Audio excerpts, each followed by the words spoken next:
Doctor साहब, asthma का इलाज एक्यूपंक्चर में कैसे किया जा सकता है?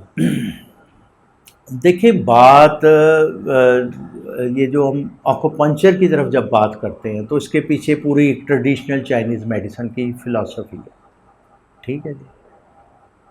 वो जो सांस का इशू है वो सारा लंग से पर्टेन करता है। ठीक है। लंग का मतलब है कि मेटल एलिमेंट। लंग का कपल ऑर्गन है लार्ज इंटेस्टाइन, लार्ज इंटेस्टाइन। ठीक है। अब लंग जो है वो अगर एक्सेस हो जाता है, सांस फूलता है, तो उसको कंट्रोल कौन करेगा?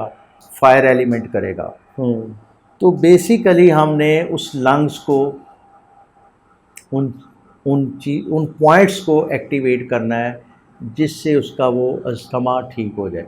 यानी थेराप्यूटिकली नाम से नहीं, बल्कि उस ऑर्गन को या उस एलिमेंट को जिसमें डेफिशिएंसी या एक्सेस है, उसके पैटर्न्स हैं, उस पैटर्न्स के मुताबिक कंट्रोल करते हैं, ठीक है जी। तो ये दमे का मतलब काफ़ी इसमें हमें रिजल्ट्स मिलते हैं। वैसे उसके लिए एक तो मैं बता देता हूँ, जी जी, पॉइंट्स दें तो बता देता बहुत हूँ, बेहतर वो हो अगर जाएगा। आप करें तो आम बंदा वो कर सकते हाँ हैं। जी। एक तो इसमें यही सबसे अहम पॉइंट जो मैंने बताया था, ठीक है। रेन 17, इसको अगर आप डेली स्टिमुलेट करते हैं तो इससे आपका इम्यूनिटी सिस्टम बेहतर होगा। दूसरा, अगर आप यहाँ पे एक पॉइंट है, इसको करते हैं तो ये आपकी जो चेस्ट केज है ना उसको खुला करता है। ठीक है।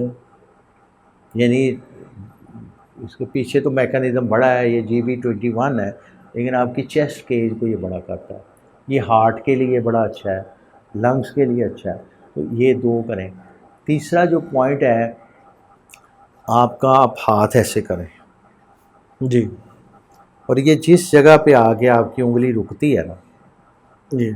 इस जगह को आप एक्टिवेट करें। वैसे आप तमाम अपने हाथों का, पाँव का डेली मसाज करें। हाथों का, पाँव का मसाज अगर डेली करते हैं रात को सोने से पहले, स्पेशली पाँव को, हाथों को, ठीक है। अगर आप मसाज करते हैं, ये एरिए का मसाज करते हैं, ये देखें ना, ये जो ज़िंदगी की लाइन है, ज़िंदगी की लाइन के ऊपर वाले हिस्से का मसाज करते हैं। जिंदगी की लाइन है। ये ज़िंदगी की लाइन नहीं होती, ये समझाने के लिए। ये एरिया आपके लंग्स और हार्ट को ये इसका मसाज करें तो इससे आपको डेफिनेटली फ़र्क पड़ेगा। लेकिन ज़ाहिर है प्रॉपर ट्रीटमेंट के लिए आप प्रॉपर डॉक्टर के पास ही जाएंगे, वो पूरा आपका मैकेनिज़्म बनाएगा और उसके मुताबिक